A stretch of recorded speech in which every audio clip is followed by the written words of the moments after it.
What's up, everybody, and welcome back to my NFL prediction series. This is part 3, and we are discussing the AFC North. I just want to take the time before the video starts to say thank you to everyone for the support on the videos. I'll be uploading at least once a week now after taking some time off due to work, so expect more content in the near future. Also, I'm thinking about starting a sports podcast in the near future, so let me know if you guys would be interested in seeing that. Hope you all enjoy this video, and have a great day. Number 4, the Pittsburgh Steelers at 6-11, last in the division. Steelers took a step back this offseason after losing Big Ben to retirement, which forced them to sign Mitch Trubisky in the offseason, and they also lost Juju Smith-Schuster to the Chiefs in free agency. Mitch hasn't seen much success in the league, but this may be his chance to shine with a whole new team. They also drafted a good young prospect in Kenny Pickett, who will be able to learn under Mike Tomlin and maybe turn this team around in the coming years. Besides Mitch, the Steelers made a few other moves this offseason. They signed Myles Jack to a 2-year deal. Jack was the leading tackler for the Jags last season, and pairing him with Devin Bush makes the Steelers' defense even better. They also made some moves on the O-line, adding center Mason Cole and O-guard James Daniels to help out the backfield. They also signed Gunnar Olszewski to help with their return team. The strength of this team is definitely the defense, but the defense can only take them so far. With a lot of uncertainty in the QB room, I don't think the Steelers will find much success this season. The Steelers' schedule for the 2022-2023 season looks like this. At home, I see the Steelers beating the Browns, Jets, and Saints, and on the road, I see them beating the Panthers, Falcons, and Ravens. As for key performers, I see Mitch having a rough start, but eventually warming up and finishing decent with 3,300 yards and 25 TDs, but 19 picks.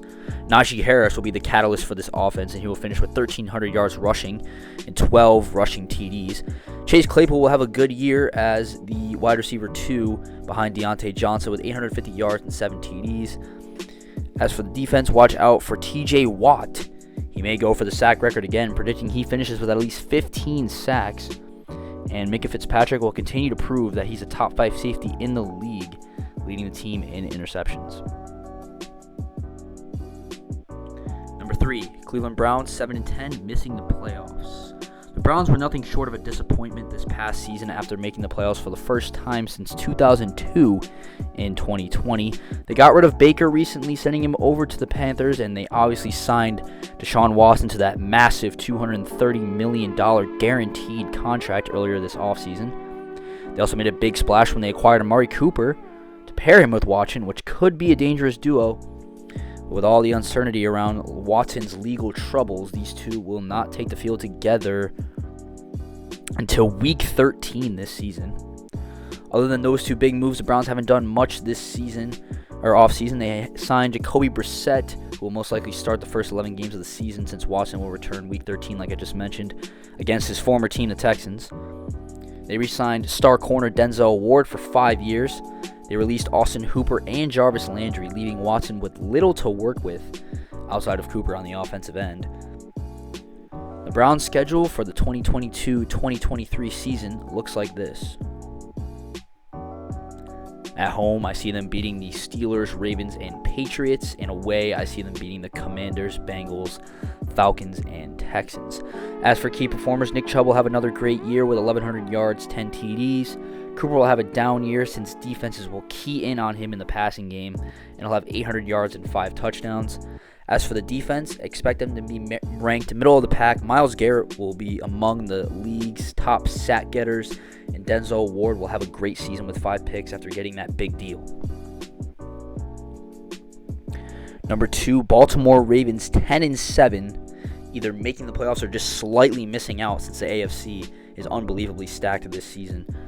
Ravens had a down year since Lamar was struggling with injury, and the team overall was hindered with many injuries, which included J.K. Dobbins and Gus Edwards, their top 2 backs. Ravens made an interesting move this offseason when they traded their top wideout Marquise Brown to the Cardinals on draft night, which had the whole Ravens fan base and me confused. This means that the second-year wideout Rashad Bateman will be their new number 1 receiver, at least. Mark Andrews will definitely be their number 1 target for Lamar.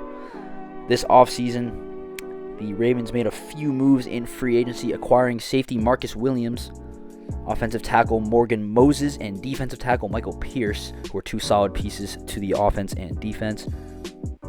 They also lost Sammy Watkins to the Packers, who really didn't do much for them anyway, and they lost cornerback Anthony Everett.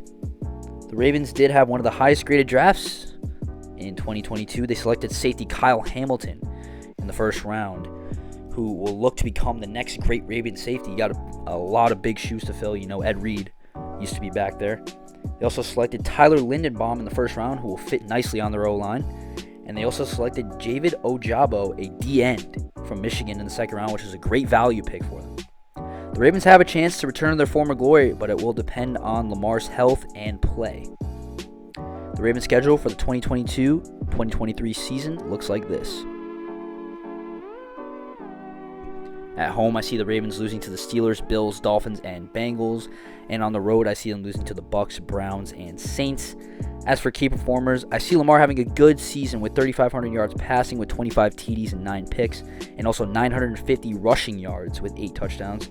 Mark Andrews will be the main target for Lamar, as I just mentioned, finishing with over 1,000 yards and 9 touchdowns, solidifying himself as a top 5 tight end as if he already wasn't. As for the defensive side of the ball, expect the Ravens to rank in the middle of the pack around 12 or 13. Look for Kyle Hamilton to have a stellar rookie season and be in the running for Defensive Rookie of the Year.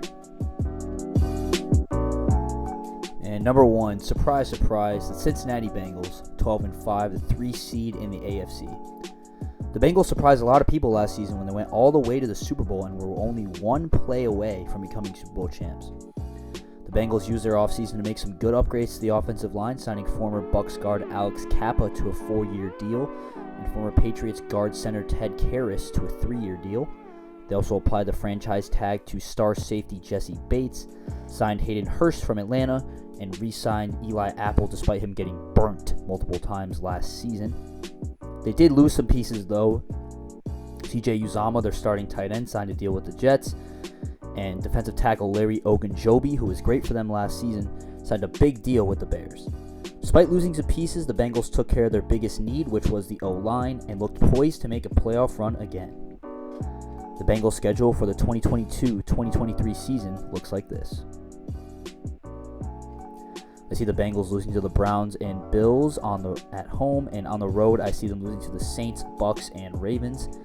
As for key performers, Joe Burrow will have an MVP-like season, throwing for 4,900 yards and 33 touchdowns with 7 picks. Jamar Chase will have an even better season this year with 1.6K yards, putting him tops in the league, and he will have 13 touchdowns. T. Higgins will also have a good year, eclipsing the 1K mark and 10 TDs. Joe Mixon will have a decent year on the ground, but will have a better year in the receiving game than previous seasons. The Bengals defense will rank top 12 in the league with solid play from their corners and Jesse Bates. Look for the Bengals to possibly make another run to the bowl because, in my opinion, they have one of the most complete rosters in the league.